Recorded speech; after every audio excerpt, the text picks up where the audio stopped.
Good morning everyone. हम second year के cost accounting book से चैप्टर कंटिन्यू कर रहे हैं जो हमने लास्ट क्लासेस में एंड किया था। हमने क्या पढ़ा था लास्ट क्लासेस में? सामग्री लागत के 2 पार्ट्स को डिस्कस कर रहे थे हम, प्रत्यक्ष सामग्री लागत और अप्रत्यक्ष सामग्री लागत। प्रत्यक्ष सामग्री लागत का हम पढ़ चुके थे। अब है हमें पढ़ना है इसका सामग्री का सेकेंड पार्ट है अपना अप्रत्यक्ष सामग्री लागत, मतलब इनडायरेक्ट मटेरियल कॉस्ट। अब देखो इसमें क्या है, ये क्या है, उत्पादन में कम मात्रा में प्रयुक्त होती है, मतलब कम मात्रा में यूज़ आती है। जैसे कि प्रोडक्शन है, प्रोडक्शन से इसका डायरेक्ट रिलेशन नहीं होता है, मतलब प्रोडक्शन क्वांटिटी जैसे जैसे बढ़ेगी ज़रूरी नहीं कि इसको भी उतना ही बढ़ाना पड़े। ठीक है, जैसे हमने लास्ट इसमें प्रत्येक सामग्री केस में एग्जाम्पल देखा था कि हम शर्ट बनाते हैं तो उसमें क्या होगा, अगर एक शर्ट बनाते हैं तो 4 मीटर कपड़ा यूज़ कर रहे हैं, 100 शर्ट बनाए तो 400 मीटर कपड़ा यूज़ होगा। लेकिन इसके केस में अप्रत्यक्ष सामग्री के केस में ऐसा नहीं है। यहाँ पे जितना हम बना रहे हैं मटेरियल, जितना हम प्रोडक्शन कर रहे हैं, उस रेशो में इनडायरेक्ट मटेरियल की नीड नहीं होती है। सेकंड है, इसमें उत्पादित इकाई का हिस्सा नहीं बनती। सेकंड पॉइंट देखो यहाँ पे क्या, उत्पादित इकाई का हिस्सा नहीं बनती। जैसे कार्यालय में काम आने वाली स्टेशनरी, कारखाने में मशीन को साफ करने के लिए रद्दी कपड़ा या लुब्रिकेटिंग ऑयल एक्सेट्रा। इसमें क्या है, अब जैसे शर्ट बना रहे हैं, उसमें शर्ट बना रहे हैं हम, तो कार जो जैसे मान लो हमारा कोई एक फैक्ट्री है, वहाँ पे एक प्रोडक्शन हो रहा है, वहाँ हमारी शर्ट्स बन रही है। अब शर्ट्स बन रही है तो वहाँ पे ऑफिशियल वर्क भी हो रहा है, तो उसके लिए एक ऑफिस भी सेटअप किया हुआ है हमने। उस ऑफिस में जो भी स्टेशनरी यूज़ आ रही है, जो भी अकाउंटिंग वर्क के लिए, जैसे हमारा प्रोडक्शन हो रहा है, शर्ट बन रहे हैं, अकाउंटिंग वर्क के लिए एक ऑफिस भी बना हुआ है। अब उसमें जो भी स्टेशनरी यूज़ आ रही है, उसका यूज़ हमको शर्ट में नहीं दिख रहा, तो क्या हुआ, उत्पादित इकाई का हिस्सा नहीं बनती। तो अप्रत्यक्ष सामग्री क्या है, उत्पादित इकाई का हिस्सा नहीं बन रही। जैसे कार्यालय में काम आने वाली स्टेशनरी, ये शर्ट में नहीं दिखेगी। कारखाने में मशीन को साफ करने के लिए रद्दी कपड़ा, जैसे हम स्टिचिंग कर रहे हैं तो जो मशीन यूज़ आती है, अगर उसको हम साफ वाफ करते हैं तो उसमें क्या है, वो मशीन में यूज़ आ रहा है रद्दी कपड़ा, वो भी शर्ट में कहीं नहीं दिखेगा। और ऐसे ही ऑयल, ये सब चीज़ें हमको नहीं दिखेगी उसमें। लेकिन थर्ड पॉइंट में क्या है, अगर उत्पादित इकाई का हिस्सा बन जाता है अप्रत्यक्ष सामग्री, इसमें देखो सेकंड पॉइंट में तो क्या था, ये उत्पादित इकाई का हिस्सा नहीं बनती। कुछ अप्रत्यक्ष सामग्रियां ऐसी होती है जो उत्पादित इकाई का हिस्सा नहीं बनती। ठीक है, ये एग्जाम्पल देख लिया आपने। थर्ड पॉइंट में क्या बोला है कि कुछ सामग्री ऐसी होती है जो उत्पादित इकाई का हिस्सा बन जाती है। अगर ये बन जाती है तो इसकी लागत क्या होती है, तुलनात्मक रूप से कम होती है। किसकी तुलना में? प्रत्यक्ष सामग्री की लागत की तुलना में। जैसे हम एक शर्ट लेंगे, शर्ट में जो कपड़ा यूज आता है, कपड़े की कॉस्ट तो ज़्यादा है, और शर्ट में लगेंगे 4-5 बटन, लगे 5-6 बटन लगेंगे एक शर्ट में, तो उसकी कॉस्ट कम पड़ेगी। तो क्या हुआ, कपड़े के कंपैरिजन में बटन, मतलब नॉर्मली जनरली हम कोई शर्ट देखते हैं तो कपड़े के कंपैरिजन में बटन हमारे सस्ते ही पड़ते हैं। तो क्या हुआ, यदि उत्पादित इकाई का हिस्सा बन रहा है, बटन बन रहा है, शर्ट का हिस्सा है बटन, तो तुलनात्मक रूप से इसकी लागत कम होती है। एग्जाम्पल दिया हुआ है शर्ट में बटन, पुस्तक बनाने में काम आने वाला धागा या गोंद आदि। ये हमारा प्रत्यक्ष सामग्री के दोनों पार्ट कंप्लीट हो गए। अब हम इस चार्ट को देखते हैं। इस चार्ट में क्या था, लागत के तत्व थे, सामग्री के दोनों पार्ट पढ़ लिए हमने। अब श्रम, लेबर, इसके दोनों पार्ट देखते हैं, डायरेक्ट लेबर, इनडायरेक्ट लेबर। अब देखते हैं इसमें श्रम क्या है, वेजेस। वेजेस का मतलब समझो क्या है। जैसे मान लो एक शर्ट बना रहे हैं, हम कपड़ा ले आए, हम बटन ले आए, और वो स्टिचिंग करने के लिए, मशीन को साफ करने के लिए रद्दी कपड़ा ये सब रख लिया, तो बटन, रद्दी कपड़ा, ये सब क्या होगा, हमारा इनडायरेक्ट मटेरियल, और कपड़ा क्या होगा, हमारा डायरेक्ट मटेरियल। ये चीज़ हो गई। अब देखो इसमें क्या है, अब हमको शर्ट बनानी है, तो शर्ट अपने आप तो बनेगी नहीं, उसके लिए कोई टेलर बैठाना पड़ेगा। ठीक है, कोई वर्कर बैठाना पड़ेगा। तो टेलरिंग वर्क के लिए किसी को, जो अगर हम किसी को बुलाते हैं वर्क के लिए, किसी फैक्ट्री में किसको एम्प्लॉय करते हैं, तो वो वर्कर क्या है, उसको जो भी पेमेंट करेंगे वो क्या होगा, वेजेस। तो ये होगा वेजेस। और वो लेबर है, उसको जो भी पेमेंट होगा लेबर कॉस्ट या वेजेस कहेंगे। तो ये हो गया हमारा श्रम लागत। अब देखो इसमें क्या लिखा हुआ है, मजदूरी या श्रम लागत से आशय संस्था के कर्मचारियों को पारिश्रमिक देने की लागत से है। इसमें मजदूरी, वेतन, बोनस, कमीशन व अन्य सुविधाएं, अनुलाभ आदि को शामिल किया जाता है। ठीक है, अब ये इसमें देख लेना, CII में इंग्लैंड की है ये definition, wages cost of remunerating by wages, salary, bonus, commission etcetera the employees of an undertaking. ये हमारी श्रम की जो भी था मीनिंग वो समझ में आ गया। अब श्रम को भी क्या है, 2 पार्ट्स में डिवाइड किया हुआ है। अब इसमें देखो, फर्स्ट है प्रत्यक्ष श्रम लागत, सेकंड है हमारी अप्रत्यक्ष श्रम लागत, मतलब डायरेक्ट मटेरियल कॉस्ट और इनडायरेक्ट फर्स्ट ए है हमारा प्रत्यक्ष श्रम लागत मतलब डायरेक्ट लेबर कॉस्ट, और सेकंड है हमारा अप्रत्यक्ष श्रम लागत इनडायरेक्ट लेबर कॉस्ट। ठीक है, अब इसमें हम फर्स्ट पढ़ते हैं डायरेक्ट लेबर कॉस्ट। ऐसी श्रम लागत जो प्रत्यक्ष रूप से किसी उत्पादित वस्तु, उपकार्य या प्रक्रिया, लागत केंद्र या इकाई से संबंधित हो। और दूसरी चीज़ है सामग्री का रूप परिवर्तन हेतु आवश्यक कन्वर्जन कॉस्ट, जैसे कुर्सी बनाने वाले मजदूर की मजदूरी, शर्ट सिलने वाले टेलर की मजदूरी। इसमें क्या है, प्रत्यक्ष श्रम का मतलब ये है जो किसी उत्पादित वस्तु से प्रत्यक्ष रूप से संबंधित हो।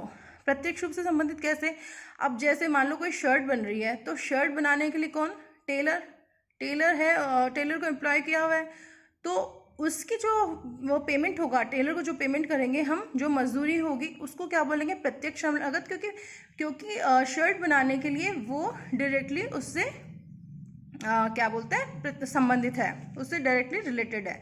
अब दूसरा होगा हमारा अप्रत्यक्ष श्रम लागत। इसमें क्या होगा, इनडायरेक्ट लेबर कॉस्ट, ऐसी श्रम लागत जिसका उत्पादित वस्तु, कार्य, लागत केंद्र या इकाई से प्रत्यक्ष संबंध ना हो, जैसे चौकीदार, लेखपाल मतलब अकाउंटेंट, ये तो वॉचमैन हो जाएगा, अकाउंटेंट हो जाएगा, कार्यालय में काम करने वाले कर्मचारी जो ऑफिशियल वर्क कर रहे हैं वो वाले कर्मचारी, टेलर नहीं, टेलर के अलावा जो ऑफिशियल वर्क कर रहे हैं, जो लिखा पढ़ी के काम करते हैं अपने, वो जो भी है स्टाफ मेंबर्स ऑफिस में बैठते हैं, तो उन सब का वेतन। तो वो क्या है, शर्ट को बनाने के लिए प्रत्यक्ष रूप से नहीं जुड़ रहे ये सारे कर्मचारी, लेकिन अप्रत्यक्ष रूप से उस शर्ट को बनाने में जुड़े हुए हैं। तो इनकी वजह से मान लो एक फैक्ट्री है, एक बिल्डिंग है जहाँ पे प्रोडक्शन हो रहा है शर्ट का, तो उसके बाद चौकीदार बैठाया, ठीक है, अब वो चौकीदार शर्ट तो नहीं बना रहा, लेकिन शर्ट को बनाने में हेल्प तो कर रहा है, बाहर ध्यान रख रहा है। और अकाउंटेंट है, वो शर्ट नहीं बना रहा, लेकिन उसके जो भी है सेल रेवेन्यू, जो भी उसकी कॉस्ट पड़ रही है, उन सब का जो लेखा जोखा कौन रख रहा है, लेखापाल रख रहा है। इसी तरह से ये ऑफिशियल वर्क कर रहे हैं, और बाकी जो भी है एम्प्लॉयज़, तो इन सब का वेतन भी क्या होगा, अप्रत्यक्ष इसमें श्रम लागत में जाएगा, क्योंकि प्रत्यक्ष रूप से संबंधित नहीं शर्ट बनाने के लिए, लेकिन अप्रत्यक्ष रूप से तो संबंधित है, इसलिए अप्रत्यक्ष श्रम लागत। थर्ड है अपना, अब देखो अपना 3 तत्व थे लागत के, पहला था अपना सामग्री, सेकंड हुआ हमारा श्रम, थर्ड होगा हमारा व्यय। व्यय के भी 2 पार्ट्स है, देखो direct expenses and indirect expenses. अब देखते हैं हम व्यय को पढ़ते हैं, क्या है व्यय, एक्सपेंसेस, सामग्री व श्रम के अतिरिक्त खर्चे लागत के तीसरे तत्व व्यय में शामिल होते हैं। क्या बोला इसमें, सामग्री, फर्स्ट हमने क्या पढ़ा था, लागत के 3 तत्व है, फर्स्ट क्या पढ़ा हमने, सामग्री, मटेरियल, ठीक है, सेकंड पढ़ा हमने श्रम, लेबर। इन दोनों के अलावा जो भी खर्चे होंगे प्रोडक्शन करने में, जो भी खर्चे होंगे इन दोनों के अलावा, उन सबको कहाँ इंक्लूड करेंगे हम, तीसरे तत्व व्यय में। बचे कुचे जितने भी खर्चे हैं वो सारे तीसरे तत्व व्यय में आ जाएंगे, तो इसमें शामिल होंगे। अब इसमें क्या है, जैसे किराया, हास, विद्युत व्यय, मतलब जैसे क्या है इसमें किराया, रेंट उस बिल्डिंग का, डेप्रिसिएशन लग रहा है मशीन्स पे, तो मशीन पे डेप्रिसिएशन ना तो मटेरियल में आ सकता है ना वो लेबर में आ सकता है, तो वो कहाँ जाएगा खर्चा, अब वो जुड़ा हुआ तो है ना, शर्ट बनाएंगे तो उसकी कॉस्ट में ऐड करेंगे, कपड़े की लागत भी जाएगी, बटन की लागत भी ऐड होगी, उसकी सिलने की मजदूरी भी ऐड होगी, उसके अलावा ये बाकी जो खर्चे हैं वो भी ऐड होंगे।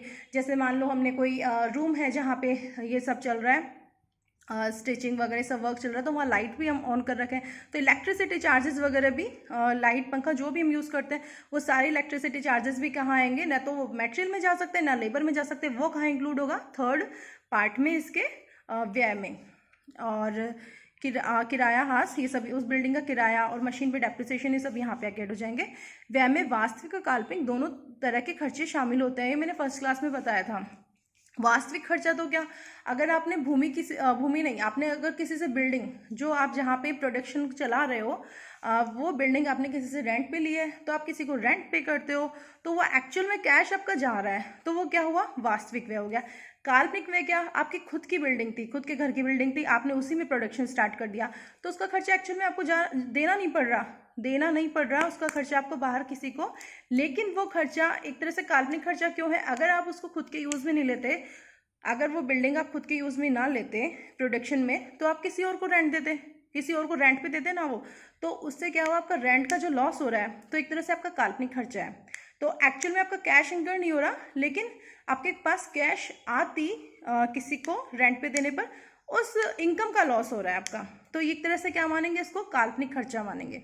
तो वास्तविक काल्पनिक दोनों तरह के खर्चे ऐड होंगे हमारी प्रोडक्ट की कॉस्ट को निकालने के लिए। प्रोडक्ट की कॉस्ट में क्या क्या आ जाएंगे, तीनों आ जाएंगे, सामग्री, श्रम और व्यय। इन तीनों से मिलकर किस, जैसे आप शर्ट लेने जाते हो ना, शर्ट में सिर्फ कपड़ा बटन का नहीं होता है, कॉस्ट नहीं लगता है। जैसे शर्ट आपको 1000 रुपये की बताई, तो ये नहीं है कि सिर्फ कपड़ा और बटन ही 1000 के थे, उसमें कपड़ा, बटन, मतलब सामग्री के दोनों पार्ट्स, प्रत्यक्ष अप्रत्यक्ष सामग्री भी ऐड थी उसमें, दोनों तरह के श्रम। कौन कौन से श्रम, डायरेक्ट जो है प्रत्यक्ष श्रम लागत और अप्रत्यक्ष श्रम लागत दोनों भी ऐड थी। और थर्ड क्या होगा, और ये जो भी एक्सपेंसेस लगे थे उसमें, उसके प्रोडक्शन में, वो भी उसमें ऐड थे। अब वो एक्सपेंसेस चाहे वास्तविक हो काल्पनिक हो, दोनों तरह के खर्चे उसमें ऐड थे। तो वो सारा मिला के आपके प्रोडक्शन की कॉस्ट है। फिर उसमें जोड़ा जाता है प्रॉफिट मार्जिन, जो कि वो प्रोडक्शन जो कर रहा है वो जो भी प्रोडक्शन करेगा कुछ इनकम के लिए करेगा, तो अपना प्रोडक्शन 10-20% जो भी उसका प्रोडक्शन का जो मार्जिन रखना चाहता है, प्रॉफिट का मार्जिन रखना चाहता है, बाजार को देखते हुए वो उसके अकॉर्डिंग सेट कर लेगा। तो इसमें ऐड करके फिर आपकी फाइनल सेल प्राइस आएगी शर्ट की। अब देखो मैंने इसमें लिखा हुआ भी है, काल्पनिक में क्या कर रखा है, स्वयं के मकान का किराया, स्वयं की पूंजी पर ब्याज, ऐसे खर्चों को वास्तविक रूप से नकद में चुकाया नहीं जाता, अतः यह काल्पनिक खर्चे कहलाते हैं। अब ये प्रत्यक्ष नहीं, सॉरी, ये व्यय हुआ ना, व्यय के ही टू पार्ट्स है, इसके दो भाग है। पहला है प्रत्यक्ष व्यय, डायरेक्ट एक्सपेंसेस, दूसरा है अप्रत्यक्ष व्यय, इनडायरेक्ट एक्सपेंसेस। प्रत्यक्ष व्यय में देखो क्या है, किसी वस्तु के निर्माण, उत्पादन से प्रत्यक्ष रूप से संबंधित खर्चा, ऐसा खर्चा जो किसी प्रोडक्शन जो भी प्रोडक्ट बन रहा है उस प्रोडक्ट के मैन्युफैक्चरिंग से डायरेक्ट रिलेटेड हो, तो ये हो गया प्रत्यक्ष व्यय। और अप्रत्यक्ष व्यय क्या होगा, ऐसे खर्चे कौन से, सामग्री या श्रम के अतिरिक्त जो भी खर्चे हैं वो सब जो वस्तु के निर्माण से प्रत्यक्ष रूप से संबंधित ना हो, वो हो गए हमारे अप्रत्यक्ष व्यय। ये हम आगे क्वेश्चंस करेंगे तब हमको पता चल जाएगा, क्लासिफिकेशन पता चलता रहेगा वहाँ पे। अब देखो, अब क्या मैंने स्टार्टिंग में आपको बताया था चार्ट में कि लागत के तत्व, 3 तत्व होते हैं, सामग्री, श्रम, व्यय। अब देखो सामग्री, श्रम और व्यय में जो भी डायरेक्ट का पोर्शन था वो सारा मिलके क्या हुआ, प्राइम कॉस्ट, उस वस्तु की मूल लागत। और तीनों के जो इनडायरेक्ट थे वो तीनों मिलके क्या हुए, हमारे ऊपरी व्यय। मतलब इनडायरेक्ट एक्सपेंसेस तीनों के मिला के क्या बनेंगे, हमारे ऊपरी व्यय। इसको यहाँ पे दिया है इक्वेशन फॉर्म में, प्राइम कॉस्ट, मेन और बेसिक कॉस्ट क्या है, इसका जो है अपनी प्राइम कॉस्ट वो किससे मिलके बनेगी, direct material plus direct labour plus direct expenses. और इनडायरेक्ट कॉस्ट और ओवरहेड, ये किसको कहते हैं अपन, ऊपरी व्यय जो है उसको किसको कहते हैं, indirect material plus indirect labour plus indirect expenses. ये तीनों मिला के इक्वेशन फॉर्म में हो जाएगा। और ये प्राइम कॉस्ट प्लस ओवरहेड, इन दोनों को मिला के क्या बनता है, ये टोटल कॉस्ट, मतलब उस प्रोडक्ट की टोटल कॉस्ट आएगी, prime cost plus overhead. Prime cost को मेन और बेसिक कॉस्ट भी बोलते हैं, ओवरहेड को हम सप्लीमेंट्री कॉस्ट बोलते हैं।